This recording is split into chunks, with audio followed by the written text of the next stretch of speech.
Hey guys and welcome. With it being reported that Battlefield 2042 doesn't have a single player campaign, there's a lot of questions around the story and how it's going to be told in the game when it first releases. Now from what we've already heard from DICE and EA themselves, it's the story mode is going to continue through multiplayer and the story will be told through the player's actions within multiplayer, which does sound pretty cool and it's quite a unique way of actually telling a story. How that's going to happen, I'm not too sure. In this video though, I wanted to go over the actual lore of Battlefield 2042 and essentially give some details and theories on how I believe it's going to link together with Battlefield 4 and a recap of the Battlefield 4 story just so everyone understands it a little bit better. Now from a statement put out by EA themselves a couple months back now, I think this was when we first heard about Battlefield coming out in general, was that this game is going to be a continuation from Battlefield 4's ending. So right now in this section of the video I'm going to give a very brief overview of Battlefield 4's overall story, and if you guys already know this and don't want to listen to this, then I'll place a timestamp in the description down below for you to go and skip the Battlefield 2042 discussions and then my theories around that as well. So essentially in Battlefield 4's story, the campaign itself took place in 2020 in a fictional war between Russia, the United States,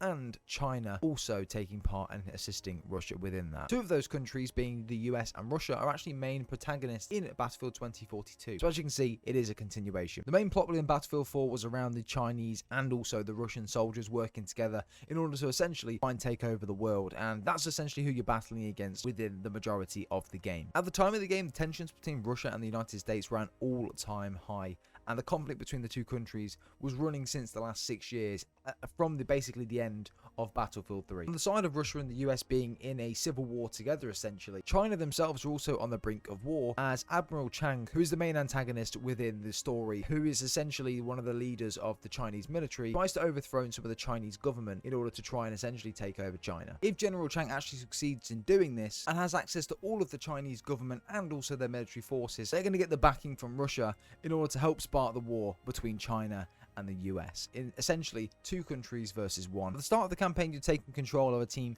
called Tombstone, and you're attempting to escape from a place called Azerbaijan with some virtual intelligence about the potential military uprising within China, which can give you guys some details on locations and different people that are involved in this as well, and it will help try and stop the war. When these details were taken back to one of the main home ships of the USS Valkyrie, it was identified there were two VIPs that were being kept hostage in Singapore, and they needed to be saved. One of them was a presidential candidate who was looking to be assassinated, and the other was his wife, who was a Secret Service agent named Hannah, and she was one of the main people that you play within the game. Now throughout the campaign, we're essentially trying to track down General Chang, and we're going through multiple missions trying to find these different things, taking out lots of enemies, fighting through different locations, and towards the end of the campaign, when we actually return back to the USS Valkyrie, so of course relay on their next mission. And for one of the main things within this story, it was of course identified that General Chang is trying to take over China. He's trying to make himself the main man within China, which means that he's trying to eliminate everyone that's around him with this may have higher power, like any presidential candidate, anything in government which could overpower him.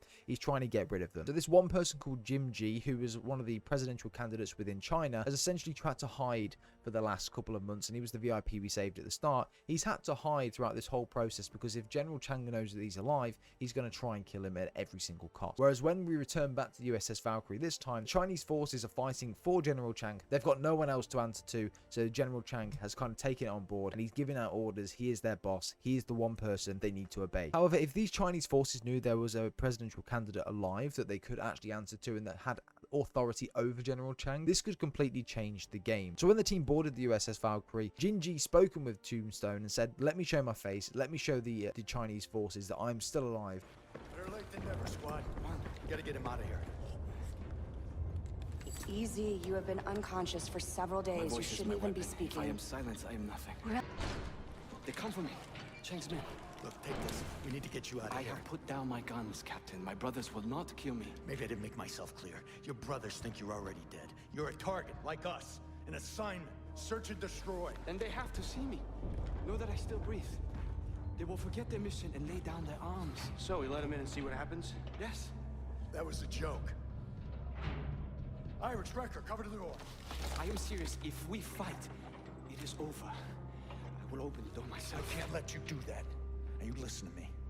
They'll kill you the second they get through.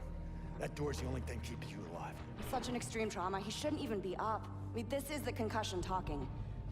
In this room, I am invisible. Ah, Jesus. I am dead already. We all are. If I cannot show my face, if I cannot speak, to my brothers without fear, then I have lost. I need to know where I stand. Open the door, Sergeant.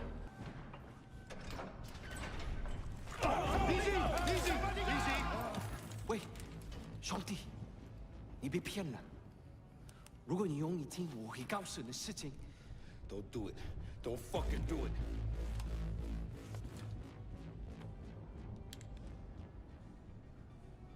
真结活了，我们愿意死。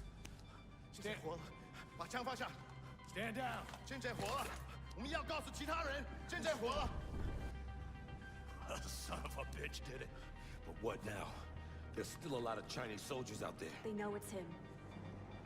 Now that General Chang knew that Jinji's whereabouts, he was trying to bomb the USS Valkyrie from his personal naval ship. This is where it takes us onto the next mission of trying to assassinate General Chang, and that's where the Tombstone board the ship, plant the explosives, and then that's the end of the game. General Chang is now dead. Jinji will now take over from China, and then that side of the story is all essentially finished now. However, that doesn't mean that the US and the Russian side of the story is finished. This means that this is still ongoing. Russia were relying on China to try and take over the US, to try and help and aid them in doing so, to take over the world in that sense. Obviously, without China, Russia are completely on their own, as are the US. The feud between Russia and the US obviously carried on throughout the life cycle of Battlefield 4, and of course, from the ending to the start of Battlefield 2042. Now, I'm going to leave a link in the description or an annotation on screen right now for you guys to go and watch one of my previous videos, which goes into complete detail about the lore behind Battlefield 2042 and how essentially all of the organizations and alliances formed. So if you want to go look at that in detail, then go click on that link and go check out that video. But just very, very high level as to what we should expect from Battlefield. So obviously, as we just mentioned, the feud between the US and Russia is obviously still here. The Battlefield 4 game took place in 2020, and then following on from this story, the first details we got around the actual state of the world was in 2031, and that mentions here 10 years is all it took to bring the world to the brink. Rising sea levels, collapsing economies, broken alliances, and the headlines keep rolling in. October 9th, 2033, Hurricane Zeta, the world's first Category 6 storm. January 11th, 2034, global food, fuel shortages spark second Great Depression. August the 8th, 2035, European Union officially disbands following Germany's collapse. So following on from the outcome of Battlefield 4, the world has literally just gone to shit. Everyone is very cautious and they don't really trust each other now after the events of Battlefield 4, especially when different countries are forming alliances with one another to try and take down another. The trust factor has kind of diminished from country to country at this point, and that is a big problem. Climate change looks like it's playing a big part as well, with rising sea levels. Economies are collapsing. No one is making money. Everyone is trying to just live in, trying to survive for themselves. So that was completely collapsed. Broken alliances between different countries as well, and then of course the different headlines of riots and things keep rolling in as well, and as you can see, things are just getting worse. Again, one thing to climate change as well, in October the 9th, 2033, where it says Hurricane Zeta, that's probably the hurricane from the trailers and things that we've seen as well. The world's first Category 6 storm. And again, going on to January the 11th, global food shortages, fuel shortages sparks a second Great Depression. And again, this is one of the reasons where the alliances, the no-pats or the non-patrioted, have probably formed, again, with the Great Depression, trying to survive and trying to keep themselves on top, trying to not answer to anyone else because they're sick of not getting any help from the government, no support from the government. So they're taking it upon themselves to support and to make a new alliance and support themselves through it. And as we just mentioned, this is where we begin to see the alliance form of the no-pats. And because we've got a complete collapse of an economy, there's just everything has gone to shit. There's literally every man for themselves at this point. No country is trusting each other. No one is trusting each other from different places, and all the borders are completely shut. And this is where people are trying to band together in groups and try and form some form of community which they can feed upon and obviously feed off and survive and basically just do what they need to do to survive. As it mentions here, left behind, the displaced band together into ragtag fleets in search of safe harbour. These are families, farmers, doctors, engineers and soldiers, the once privileged and the impoverished, with backgrounds that are worlds apart, forged together, determined to survive. The media calls for the non-patrioted. They call themselves the no-pats. So again, just an ordinary group of people trying to band together, basically just trying to create themselves a community together in order to survive and go forward in life without answering to any governments, any people that are potentially higher up other than the leaders of these no-pats. 2 years later in 2037, again, it's becoming the new normal now. The no-pats being a group of, say, I don't know, 15, 20 people, to now absolutely exceeding to around 1.2 billion people. Because the world is in such a bad state, the idea of being a NOPAT and having a community where essentially everything is back to normal is an ideal world for a lot of people, and it's an appealing one to a lot of people. So the NOPATs become absolutely huge, one of the biggest alliances in the world at that moment, even at a stage where they've now formed their own military, they've got their own economy, they've got their own social policy making, they've got everything like that. They are basically bigger than most of the governments that are around at that time. And again, as it mentions here, they're very distrustful to the government still, because obviously they've been exiled by the government. There's been no help from the government to them. They've basically just left them to die and left them to fend for themselves. And then with this formation of this NOPATS organization or alliance, that's been the saving grace for a lot of people. And obviously why this organization is trying to promote different people to come and join it, to be a part of their community, and essentially leave these governments and come and join the NOPATs, where they have one set of rules to follow. There's no distrust or anything like that. This is the community they need to join. This really sparks the friction between the US and Russia at the time, because at the time now, they're not the most powerful alliance anymore. They now have to answer essentially to the NOPATs, who have got 1.2 billion people within their alliance now. This is where the Battlefield 2042 storyline is going to kick in some form of capacity. I'm not sure how it's going to form out in multiplayer, but this is how we should expect things to be. Within 2040, there was a storm which happened in space, which was known as the Kessler effect, causing around 70% of all orbiting satellites to completely malfunction and crash to Earth. It's said that the cause of this is completely unknown and nobody knows exactly how this has happened, but there's got to be an explanation for this. And I mean, maybe we'll find this out a little bit further into the storyline with Battlefield 2042, but I think potentially as a theory, one of the governments have done this in order to try and split up the NOPATs. This caused an absolute blackout and mass devastation across the globe. Planes crashed, communication grids collapsed, already jammed global supply chains come to a standstill, prices of oil, grain, coal skyrocket exponentially, and around 100,000 lives were lost during this. The way that people were living before, especially within 2040, no internet, no navigation, no surveillance, no storm forecasts, or nothing. Everyone was completely in the blind like they were back in the day. This causes massive geopolitical distrust, because who knows who's done this? It could be, there's no way of checking, there's no way of going on your phone, there's no way of looking on a computer as to satellite orbiting and if anything happened at the time, and there's no way of checking. So there was complete distrust at this point between the US, the NOPATs, and the Russian government. Again, as expected, the US and Russia both claim that each other are responsible for this complete blackout, while some of them actually suspect that the NOPATs were behind this and accuse them of trying to sow some sort of anarchy, or trying to basically try and be the dominant force of the world at this point. But this is where everything starts to get a little bit crazy, and I believe this is where the multiplayer side of things and the storytelling within multiplayer is going to take place. So obviously we're now completely at a shortage of everything. Everything has now got to be scavenged. There's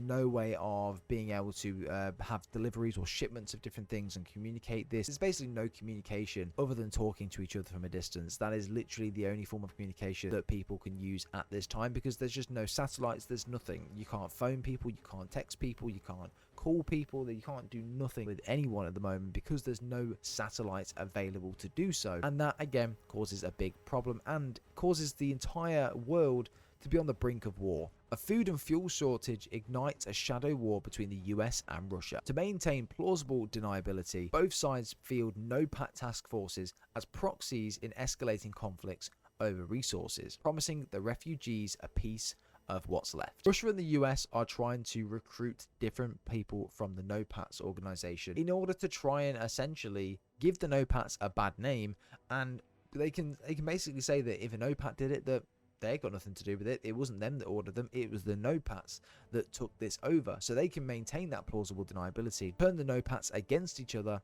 and have people working for them. Also promising the refugees that actually come from the NOPATs into their side of the government a piece of what they take. So if they take a camp, or if they take a big weapon stash, or if they take a load of money from somewhere, they can have a piece of what they've taken from that, which again, if you've got nothing, it's always going to be appealing to you. And then where it goes here at 2042, open war is imminent. NOPATs have no choice but to choose sides, fighting not for the flag, but for their future.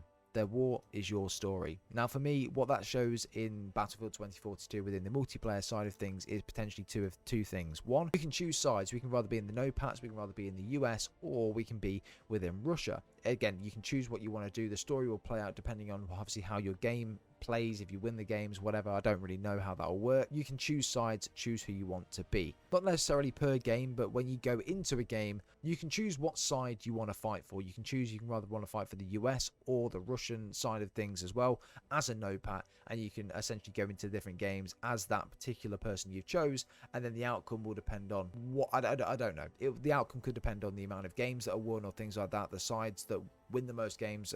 Again, the opportunities and things are endless, so I really don't know. The second option, we are on the side of the US as NOPATs fighting for the US against the Russian side of things, for the people that have went over to Russia and fought for their government. Because it says here, we're not fighting for the flag. We don't care who we fight for. It's essentially what we get out of it. If we're living for nothing at the moment, and the Russia are offering us a place to stay, plenty of food, water, support, safety, support for families, things like that, you're going to go and fight for them. That's going to be appealing for you. But if the US are offering better than that, if they're offering a place for your entire family, if they're offering complete safety, food, water, access to vehicles, access to different things, unlimited money, stuff like that, it's going to be more appealing. So you're going to go and fight for them. Again, it's down to personal preference. I think that within Battlefield 2042, I think that the option, or the player's option of what they want to do, could be a big factor of it. I mean, we haven't heard anything about the storyline just yet, but I feel like with it just being multiplayer, I feel like giving us the option to fight for who we want to and to do what we want to do is massive. And customization, in a sense, is that's what it is. It's just another element of customization as to what we want to do. I feel that could be a good option as well, so we'll have to wait and see what happens with that. But maybe another country comes into the alliance a bit further on down the line in one of the DLCs. Maybe that when we take out US or the US take Russia, well, I don't think that will happen, but when one of them take out, or the NOPATs form together and kind of form their own alliance to fight against Russia with the US, or if they essentially take both of them, I have no idea. And the NOPATs become this massive alliance where it has its own government, has its own leaders and stuff like that, and then they become the world's dominating alliance. Again, the opportunities are endless on this, guys, and I'd love to know your thoughts and opinions down below. But yeah, that's it. That's the overall overview of the Battlefield 4 story leading into Battlefield 2042. And to be honest, it does make a lot of sense when you listen to both of the stories and listen to how they both form together. I feel like it's going to be a really interesting game to play, and I feel like some of the battlegrounds that we're going to be playing on, some of the maps on multiplayer, are going to just show the destruction and the state of the world at that time. I'm really excited to jump into some of these games and play them. It's going to be really cool. But guys, I hope you have enjoyed this video. Let me know what you think down below of this, and I love a bit of lore, so I'd love to know your opinions and feedback on it as well. We'll bring in plenty of lore videos this year within Battlefield on the new specialists and the storylines and things like that, so be sure to stick around for that. It's going to be sick. But guys, I really hope you have enjoyed today's video. If you have, be sure to leave a like, subscribe if you guys are brand new, and we'll see you all in the next one.